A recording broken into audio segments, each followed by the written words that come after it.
there are many people speculating that Democrats are using the debate. The reason why they've decided, yes, we will have a debate with Donald Trump, is so that they can force Biden out.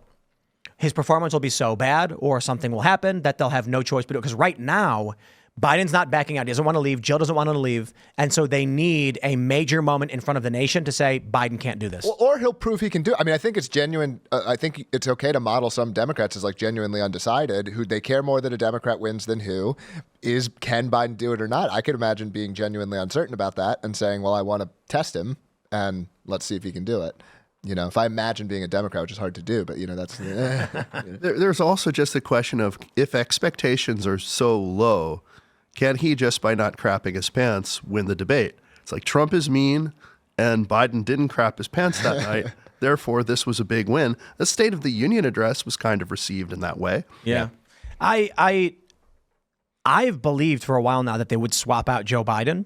And the only reason they would not, in my opinion, is that they want him to lose or they expect him to lose and their plans are elsewhere.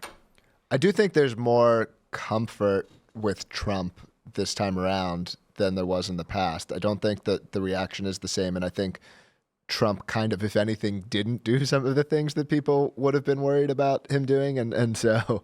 Orrin McIntyre had a great tweet. He said, Lord, give me the Trump that leftists have crafted in their delusional mind. Please, that's what I want. Trump's not doing any of that stuff.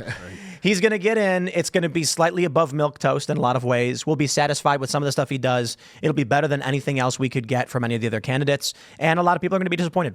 I think our fingers are crossed for a good AG, a good deputy attorney general, a good cleaning out of the bureaucratic entrenchment.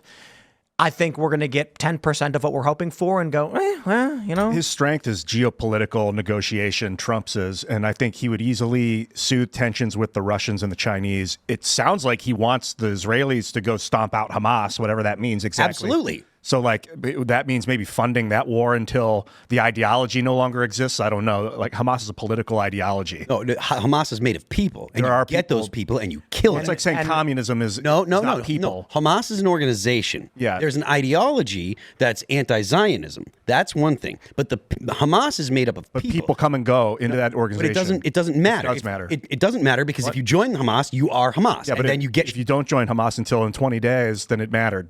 And what you did could cause more people to join Hamas, killing their fathers and their friends. It doesn't. Listen, whatever your opinion is, I'm telling you how the Israelis are going to look at it. The Israelis look and they say, these people are members of Hamas, just like these people are members of the mafia. So what if they just say, I'm no longer a member of Hamas. We have a new organization with a different name that does the exact same thing. Come out with your hands up.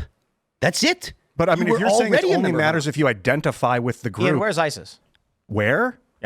It's a concept. I mean, I don't know where they're ISIS based. was an organization. No, ISIS is a group. Yeah, but where are they? They crushed. They be your neighbor's home. They might be in a cave somewhere. Their resources are gone. Their control structures are gone. Their fortifications have been wiped out. That's the same. They're gone. The ideology. To be honest, everything I know about eviscerated about ISIS was told to me by the media. I have no idea who they were, where they were. Dude, you can read Dabiq. They have a whole magazine they were putting out the entire time. There's this one. It's called Dabiq. There's this one issue they have that is titled "Why," or there's an article they wrote that's called "Why We Hate You and Why We Fight You," and they list off all the reasons why they hate the West. There is all this idea that Hamas and that there is no violent fundamentalist ideology, that's wrong. Ian. And they not only is it wrong, they literally tell you. So what was going on in the early part of the teens was like Barack Obama was like, oh, these people are just actually they're it's about economics and blah blah blah. It's like, no, they really effing believe it. You listen to Sam Harris, and not that I'm a big Sam Harris fan, but he goes through the whole the article in Dabiq talking about what they want. Essentially, they think of themselves as like Jedi. Like they get to go and be holy warriors. They can slaughter people and feel good about it. Because God said, this is real. This isn't make-believe, and it's not from the media. This is from them. This is from ISIS themselves. You're talking about ISIS? You can watch ISIS, You yeah. can find their propaganda videos, and Absolutely. they're actually share some similarities with like U.S. Army recruitment videos. They're really there's some really interesting propaganda pieces. They're decent production value. And Yeah. come Well, join that was the cause. that was one of the things that Sam Harris was saying. It was a really, really bad thing because Dabiq had such good copy editing. The copy editing was better than I think the New York Times. There was a typo in the New York Times talking about Dabiq, but if you look at the actual article written in Dabiq, there was no typos. Like that means that's a level of sophistication. Even the word uncensored. Pardon me? Even the word uncensored was typed. That was my typo from on the front page of the website. Fair enough. Yeah, but the point is, these are not backwards people that don't understand what they believe. They're fully aware of what they believe, and they actually believe it. The idea that it's just economics and blah blah blah, that's horseshit. That's liberals saying that they don't want to believe what the actual terrorists are telling them. Is the Mujahideen still a fighting force anywhere, or has it just become a generic term now? I think it's generic. I mean, I actually think like a lot of them are like these sort of like they're the autism spectrum people of the Middle East. Like they take their beliefs really seriously. A lot of people don't, but a lot like terrorists are generally people who they're decently intelligent people who take their beliefs incredibly seriously. I mean, they have vastly different beliefs from people here, but like that's what they are. And this speaks to a problem on the left, which is the whole like, you can just replace people. People don't matter. People are just cogs. That is factually wrong. You cannot do that. Individual people matter. The attributes and the traits that make you up, that make up Jeremy, that make up all of us, like these things are important and they can't be just replaced. Like I can't just sit in Tim's seat and become Tim Pool. Tim Pool can monologue. Tim has knowledge and abilities that I don't have. Let's do that. That's a really great example, right? If everyone in this room were to get arrested right now, and then some Real other possibility too. Absolutely. And then the show gets off the air, and then a week later, a handful of people no one's ever heard of show up and begin talking. Will it be Timcast IRL? No. Maybe it will succeed. Probably it won't, because the audience coalesces around a certain format that we have, a certain production structure, the way we communicate with guests, the way we time segments, the way we post segments later on. It would be something totally different, funded in a totally different way, likely would fail. Like the majority of enterprises and organizations fail. Very few succeed. If Hamas is obliterated, and we're not even talking in a context of war. Let's just say Israel decides to go in with plastic bullets and arrest each and every one, and then ships them off to a different prison all around the world. They have zero communication with each other. It has been dismantled without violence other than imprisonment. There is no reforming of that. Running an organization like Hamas requires personal connections for resources, and it requires strategic thinking and planning. Someone else might come around eventually. But to put it very simply, there are many organizations, there are many, piracy groups and countries that no longer exist and never will because they lost a war. So I think that what Israel is really fighting against is terroristic threat, in whatever form it arrives. And right now it's in the formation of Hamas and their people. They've been terroristically threatening the Israelis, so they want to get rid of that. But there's ways to get rid of terroristic threats. And if you murder all of the people that are involved in the organizations, you may create more terroristic threat down the line because of all their children and cousins that you've pissed off. So I have a question for you. Do you think the likelihood that Ireland attacks and begins pulling a free Palestine-style attack on the UK is imminent? No. But aren't the children of the Irish Republicans still angry? I mean, there was massacres from the British Empire. And what about the British and the French? Are we expecting anytime soon the British and the French to go back to war because they were warring for hundreds of years? No, not right now. But why not? Because the liberal economic order took over all of it. The liberal economic order was way, way, way after those conflicts had stopped. Yes, I know, and that's even why they right don't go now, to war anymore. actually, World War I, basically. I got to give a shout out. Sovereignty. I got to give a shout out to Star Trek: The Next Generation, because in the episode where Data asks Picard about terrorism, one of the examples he gives, and again, this is the early 90s, this is late 80s, early 90s when the show was made. Data says there have been examples where terrorism has worked, such as the Mexican independence from Spain or the Irish reunification of 2024.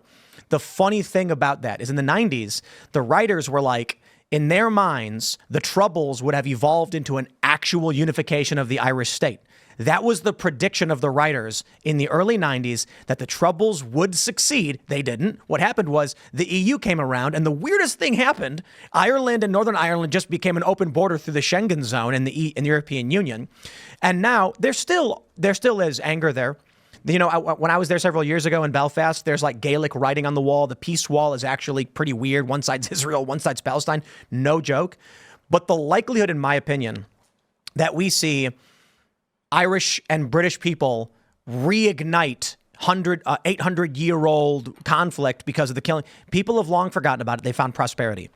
So the issue right now is if in Gaza, Hamas stopped firing rockets, things would slowly start to dramatically improve for them. I'm not saying Israel's right or wrong. I'm saying you choose war, the winner gets it. I will cite Ulysses S. Grant, who wrote an amazing letter after the Civil War. He said, and I'm paraphrasing, "It is the right of anyone to challenge their government. If you lose, you will be ruled over by your betters, by those who have conquered you.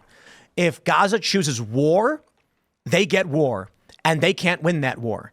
The end result is going to be the desolation or just the destruction of what's left of Palestine." Yeah, I don't think this excuses some of the things that happens to people in Gaza, but I think a lot of people can underestimate the sort of quality or caliber of person and the attitudes that they have there. This is a population of people that are pretty morally backwards from our standards, and also just kind of dumb and violent by our standards. Again, on average, you can probably find exceptions, but there's a reason you're not seeing a bunch of faces and people that represent Western values leading the cause for Gaza, because they mostly don't exist. Or they would be there as the faces and leaders. They want something that Americans, the vast majority of Americans, would not want. They're not good guys. That doesn't justify what's happening to them necessarily either. But the idea that Gaza is full of good people, I think, is just not a true claim. And I think it says something, too, that the majority of people in the United States who overwhelmingly are pro-Palestine, pro-Hamas, let's say pro-Hamas specifically, are not particularly smart. And then you have... generally very anti-Western. Absolutely. They don't really have a logic to their systems or what they understand. Even the people on the right who are critical of Israel and are smart and knowledgeable about it, it's more of a, yeah, fine, whatever, we shouldn't be funding them. But the pro-Hamas faction are not very smart people. Ian, people are tweeting. I tweeted about this earlier, and someone linked the actual article. Later on, you can go ahead and read it. It's called "Why We Fight You and Why We Hate You." It's by ISIS.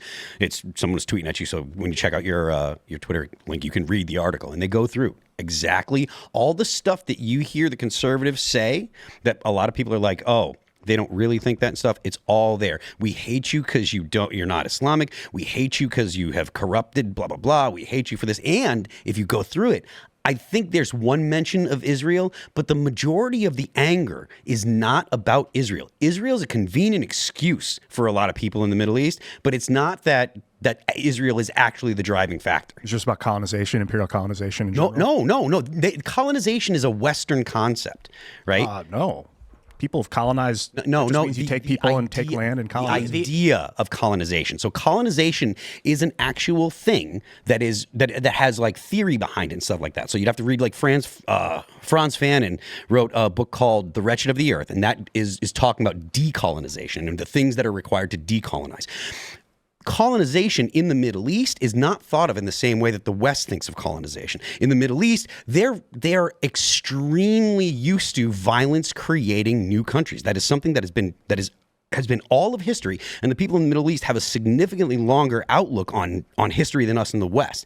So the people in the Middle East don't think of it like colonization, like Western colonization. They think of it as we are being encroached upon by your Western sensibilities. So your LGBT stuff, your promiscuity, your McDonald's, corporations. No, not those things.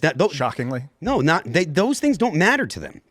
Because it's just like they're like, oh, well, we can get burgers and stuff. The things that matter to them are the things that make their daughters want to rip off the hijab.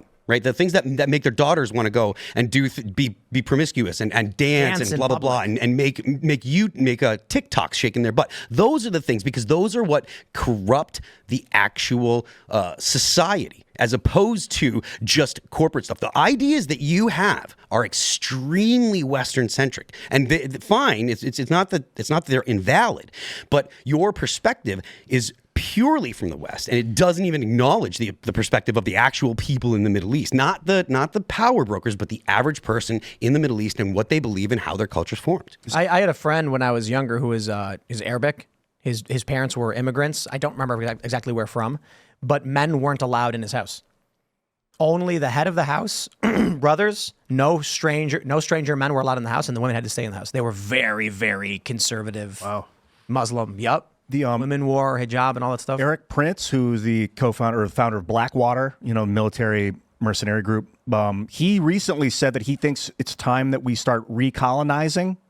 Do you guys think that he's far off? He says like some of these countries in Africa are so barbaric that they're just governed by just menace, So- that we should take them over militarily and reinstitute. Pick up the white man's burden. Read more Kipling. You know? I'm interested in your take on this. Would you go ahead and Israel being one of those places. We've certainly not proven very good at doing that in the places where we've tried recently. And, certainly if we tried to do that in Africa where we have less history and certainly a lot of domestic opposition to do that, I don't think it will work very well. But there is a degree to which that some of this isn't just about the ideas people have in their head, but what kind of territory that they control. And so you might not be able to eliminate Hamas-like sentiment, and you certainly won't be able to eliminate it as long as the Israel-Palestinian situation is what it is. But you can keep Hamas from necessarily governing Gaza. You can keep ISIS from having parts of Iraq and having parts of countries that they actually govern. Those are things you can militarily achieve. Changing people and changing the way they think and they believe, that's a very difficult thing to do, certainly not a military thing to do. There are two kinds of colonization that we should talk about. The first is what everyone assumes today, which would be militaristic conquest. The U.S. military and a group of people go and take control of a country and fight off the barbaric hordes that are ruling over the land. No. The other form of colonization is literally just people move places. China is doing that right now. China is engaged in probably the most expansive colonization effort humanity has ever undertaken. And what are they doing? Chinese nationals are moving to different countries. That's it. And eventually they form massive voting blocks, massive economic blocks, and this results in them taking over. So let's go back in time to the Pilgrims who landed at good old Plymouth Rock. What's the story there? Well, the story back then was that they were starving and cold, and the Native Americans came and they gave them turkey and stuffing and corn and popcorn and all that stuff. Purple corn, and they popped it, and everybody was happy and lived in harmony forever until the Pilgrims started breeding, expanding rapidly, took over more and more space. And what happens then is the Native Americans are getting pushed out because they can't compete technologically and culturally and population-wise. Technologically advanced populations, the intention of the colonists wasn't to come here and massacre Native Americans. What happens was they said, I'm coming here to find a place to live because we're running out of land over there and my government's become oppressive, whatever the reason may have been. There were a variety of reasons. They come here. They're in a barren area and initially very cooperative with many of the Native Americans, not in the Caribbean, different story, different colonizers, different form of colonization. You had a lot of the conquistadors are looking for treasures and bounty to bring back to the crown and things like this. But you had settlers who came and it was like, we're going to build houses and live here. Once it started expanding rapidly, then it's, hey, I need that land. I got kids. And then they're like, but this doesn't matter. Now we fight. And then this becomes war and conquest. What we're likely going to see with China's expansion and colonization is, and they're already doing this everywhere, is in the future, you will see various governments completely overtaken by Chinese influence simply because Chinese people have moved there and have that influence. Maybe in 300 years, you have like in Africa, a country that is 73% ethnic, Chinese or whatever, and they declare independence or something. And they're isolated from the Chinese Communist Party. Who knows? Yeah, because they could come to the U.S. and then just become co-opted by U.S. culture. If our culture is strong enough, that's like the culture war. That's like civilization, Yeah, that's cultural fake. It doesn't happen. victory. It doesn't happen. Well, like people get swayed in one direction or another every day of their lives, and you can become more into 2A, gun rights, freedom of speech, or you can become more into like oligarchic ownership of humans as cattle. Like it could be one or the other. Depends on who you're surrounded by, what the media is telling you when you turn on the TV, what the music says. Thanks for watching this clip from Timcast IRL. Make sure to check out the live show Monday through Friday at 8 p.m. on this channel. Subscribe and we'll see you all there.